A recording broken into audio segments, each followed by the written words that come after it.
profound sense of pleasure, I welcome you all to this combined 37 and 38 convocation ceremony of our beloved university, the River State University in Port Harcourt. I'm excited to stand here today to address the first convocation ceremony of our university under my tenure as the 12th Vice Chancellor. While being grateful to God, permit me to use this medium to thank the Governor of River State, visitor, and a platinum alumnus of the university, His Excellency Sir Similare Fumara, for appointing me the Vice Chancellor on Thursday, March 6, 2025, upon the submission of 3 names to him by the 14th Governing Council, led by Her Excellency Honorable Justice Mary Peter Dele, following the completion of a rigorous selection process and in line with the university law. As visitor, he could have appointed any one of the persons whose names were submitted to him. He graciously appointed me, placing merit over every other consideration.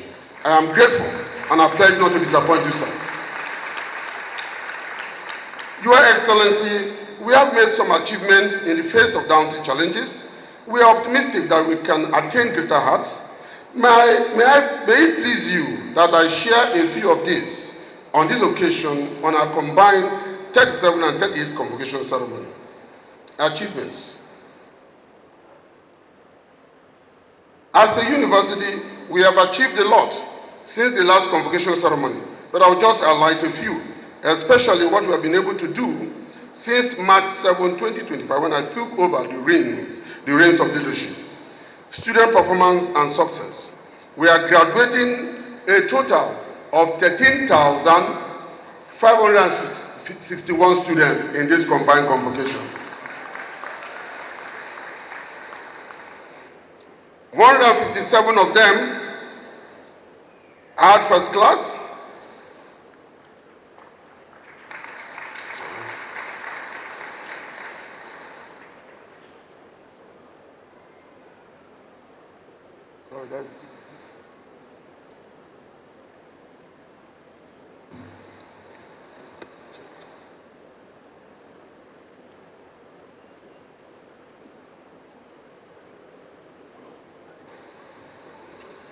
Seven of them got first class, 2,594 of them got second class upper, and for us, that indicates great performance. Access to hostel. Students are now sure that they can access hostels on the eve of school resumption.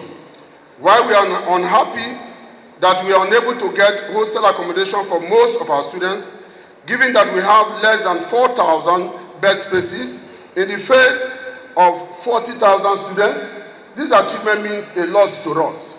Those who we can accommodate no longer need to wait for months after resumption to move into the hostels with the attendant negative consequences.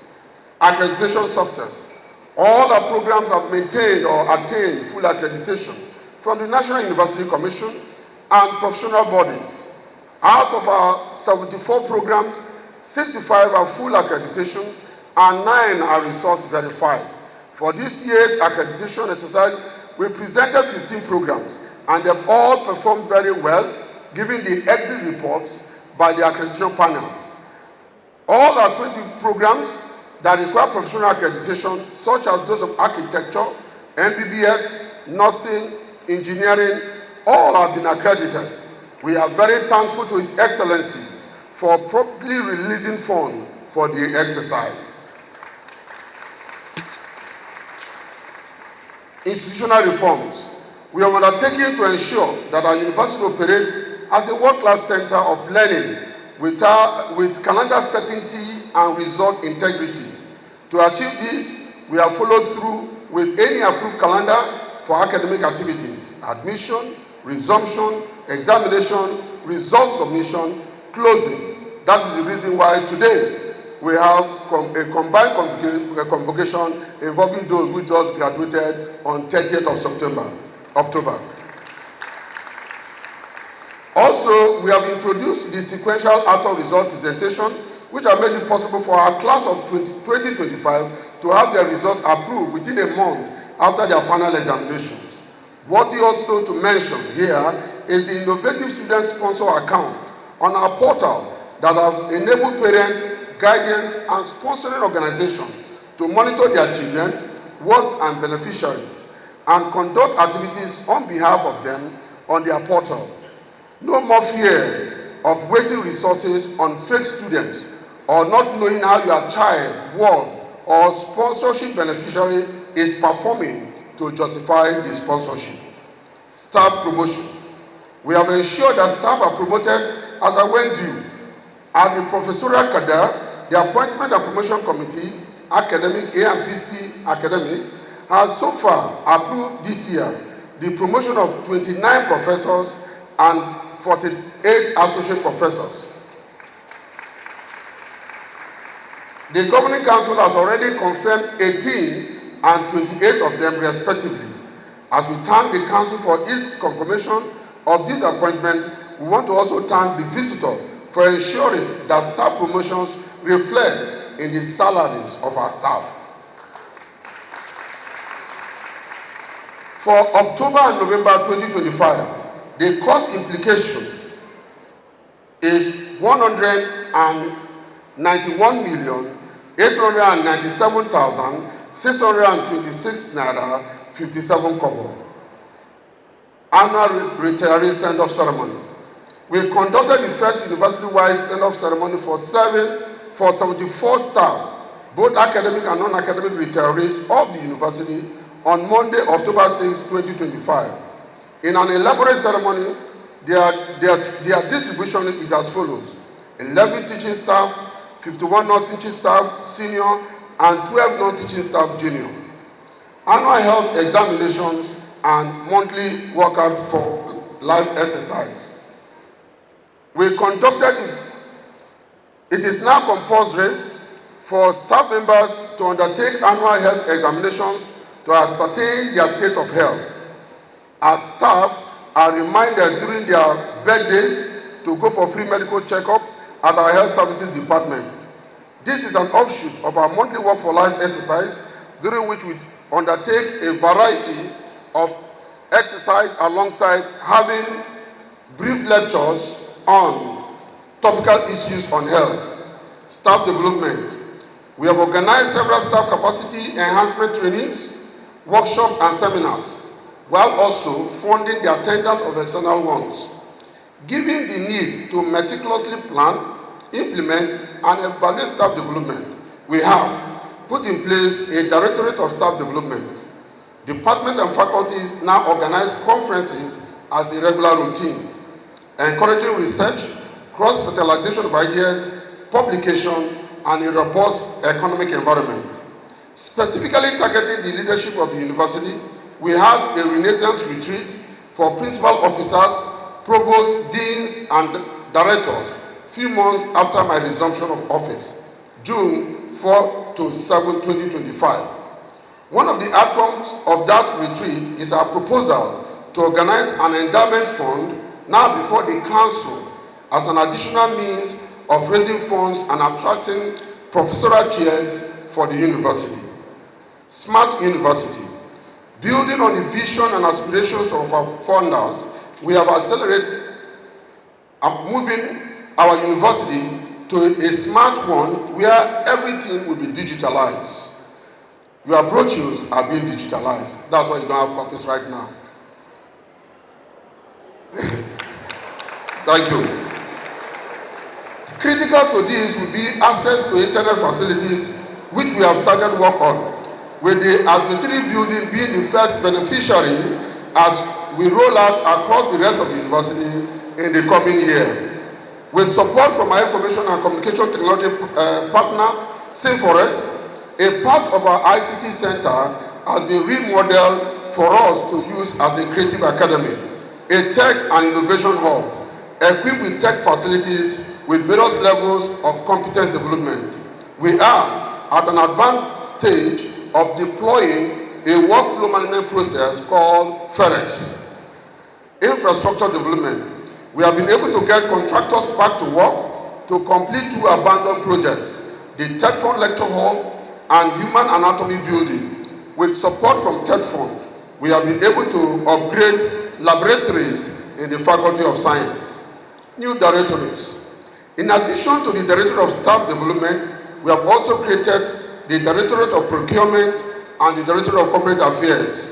We are of the school of thought which posits that in the face of paucity of funds, how well what is available is used could make a lot of difference in the things we are able to do. We also believe that protocol, courtesy, corporate and community relations are crucial to achieving stakeholder satisfaction. Hence, these new directories to help achieve this. Our challenges, Your Excellency. Our recognized achievements have been constrained by a few challenges. Funding. You are doing well in funding us, but we still need more money. I thought you would clap for that, asking the visitor to give us more money. This continues to be a major challenge that limits our ability to meet our targets. We trust that the visitor will continue to strengthen us in this area. He demonstrated this disposition by coming to the aid of the university with the approval of 700 million naira for our just concluded National University Commission accreditation. Infrastructure gaps. We have deficits of classrooms, staff accommodation, and student hostel. Existing lectures and laboratories need renovation.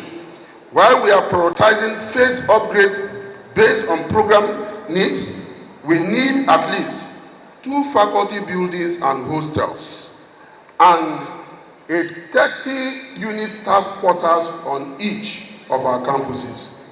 We need a sports complex on the main campus. There is urgent need to complete the abandoned nursing building. Our clinical faculties at our town campus desire to have these buildings completed around them and given to them for use, rather than having other institutions have them sharing an already constrained space. Staff requirement. The university is short of staff in every area. Since after the last employment exercise in 2022, we have lost a lot of staff to retirement, death, change of job, or place of work, or pursuit of higher studies. Meanwhile, new programs, departments, and faculties have been created to meet the contemporary needs of the society. Satellite campuses. The university has satellite campuses, 3 of which are located at Awoda, Emoha, and Eche, housing the faculties of humanities, social sciences, and agriculture. Apart from being a drain on our limited resources, no single additional facilities has been provided since when they were commissioned in 2022. Meanwhile, we started with 100 level students and moved to higher levels over the past 3 years. With constant increase in the population of students and staffs on these campuses, the challenges of inadequate classrooms, staff offices, student accommodation, lack of laboratories and libraries, and other essential infrastructure and facilities have become overwhelming. To partly address some of these challenges, the university resolved to have the years 3 and 4 students of the Faculty of Agriculture and year 1 students of the other 2 faculties on the main campuses, while the host communities of Awoda and Eche have been incredibly supportive. Some elements in Emoha seek to bring an otherwise appreciative community to disrepute by constantly attacking, harassing, and robbing our students. With the new dimension of kidnapping, management was constrained to suspend lectures at the MR campus till further notice. We are very optimistic that by prioritizing provision of facilities in these campuses and restoring the confidence of our students, we can resume lectures very soon. Staff motivation. This can affect our performance if certain incentives are not activated, such as the salary harmonization, for which unions have been pleading. A comparative analysis has shown that we earn lower pay with the recent review of basic salary in the country, an average of 50% lower, and the non-implementation of certain agreed benefits, the provisions on contributory pension and professors' continuous earning of their emolument on retirement have not been implemented here. Vehicles for principal officers and others. Principal officers, provosts, deans, and directors do not have official vehicles. Some are using very rickety ones that have gone through lines of inheritance we could hardly remember. Prospects and targets. To sustain our achievements and overcome the challenges, we have set prospects and targets.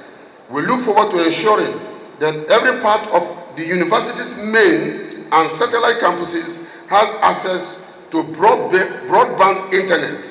We aim to build more smart classrooms across faculties to drive learning in this age. From the funds His Excellency released for the accreditation exercise, provision has been made to acquire 80 smart boards for some of our classrooms. We will continue to improve with our welfare initiative to increase staff motivation. We anticipate the building of new hostels to accommodate more students on campus. We also aim to replace the older ones, such as Hostel F and G. We aim to build more staff accommodation, especially across satellite campuses. The Central Library needs an upgrade to bring it to the standard required of a university of our status. We want to make our Entrepreneurship Development Center an innovation hub where staff and students can innovate solutions to problems. We aim to continue to maintain the good relationship we have with our host communities. We will increase our international presence by exploring collaboration opportunities with universities and research institutes across the globe as we exchange opportunities for staff and students. Conclusion. It is always a time of mixed feelings and reflection to see younger people who showed up during post-UTME with different ideas of what the future holds for them, go through all the hurdles of being refined and finally make it to the finish line. To our graduates, your presence here today is a testament to your resilience and the unwavering support of your families, our dedicated faculty, and the entire River State University community. Let me remind you of this quote from the great social contract scholar, John Locke. We are like the chameleons. We take our hue and the color of our moral character from those who are around us. I am hopeful that as a university, we have been able to change the color of your character so that you can be worthy ambassadors as you show to the world that you are truly our alumni that will live out our motto, excellence and creativity. Once again, congratulations to all graduates, your parents and guardians for these milestones. To our faculty, thank you for your dedication and commitment to ensuring that we stimulate, generate, transfer knowledge that can provide the needed solutions to local and national and global problems. To the Senate Ceremonial Committee led by Professor Emilia T. Jaja has earned our commendation. It was able to key into this administration vision to pursue innovation and leverage technology.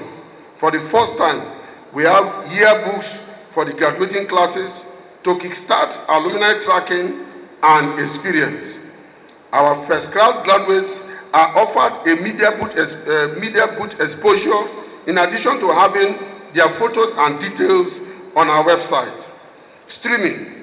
We now have a convocation arena annex that accommodates persons who are unable to find spaces in this arena without losing the experience of being in this place. The usual graduate night has been upgraded to a luncheon with the support of the convocation lecturer. The branding and media presentations were novel in the history of the convocation lectures of this university. With the support of the Governing Council, we've had our median alumni dinner with the Pro-Chancellor and Chairman of Council. We have also enjoyed the cooperation of the unions on campus, and as such, I wish to place on record our gratitude to their respective leadership, represented by Dr. E.O. Davis of ASU, Barrister T. Williams of SANU, Mrs. H.A. Chimeze Nwosu of NAT, and Mr. J. White of the Postgraduate Student Association, and Mr. W. R.W. Owebe of the SCG. NASU has no clear leadership now. The unions are the ultimate facilitators of the absence of disruptions in the university calendar, and we are able to hold this combined convocation today. That our university is a university of choice now in Nigeria, despite our high institutional cut-off mark, that we are returning to the regular circle schools operate in Nigeria, that our students graduate when they ought to graduate is as a result of the commitment and contributions of this our staff. We thank them all. I want to appreciate all heads of units, centers, institutes, and departments, deans, directors, provosts, management, and governing council led by our Pro-Chancellor. I appreciate the support of our Chancellor. Let me also put on record our deep gratitude to the Convocation lecturer, a golden alumnus, Dr. Engineer Adere Afonya Akobo, a very enthusiastic lover of education, industry, technology, and people, founder of the first data refinery in Nigeria and indeed in Africa, a crusader of downtown collaboration, and our entrepreneur in residence. He spoke on the topic, Joint University Industry Ventures, the entrepreneurship, technology, sustainability, and people nexus for the River State University. He was so on point that I'm inclined to recommend his prescriptions to scholars, business practitioners, policymakers, and government. Finally, on behalf of the university management, staff, and students, I want to thank the visitor, His Excellency, Sir Similare Fubara, for all his support. Before the declaration of state of emergency, a holistic report on the needs of the university with the financial implications was submitted to him. We pray that you look at it alongside the updates that are expected to be forwarded to you soon by the present governing council. We are certain that you will continue to provide all that is needed to ensure that our university maintains its pride of place amongst universities in Nigeria. Together, we'll turn challenges into opportunities, achieve targets we set, and continue to make River State University a beacon of excellence and creativity. Thank you, and may God bless you all.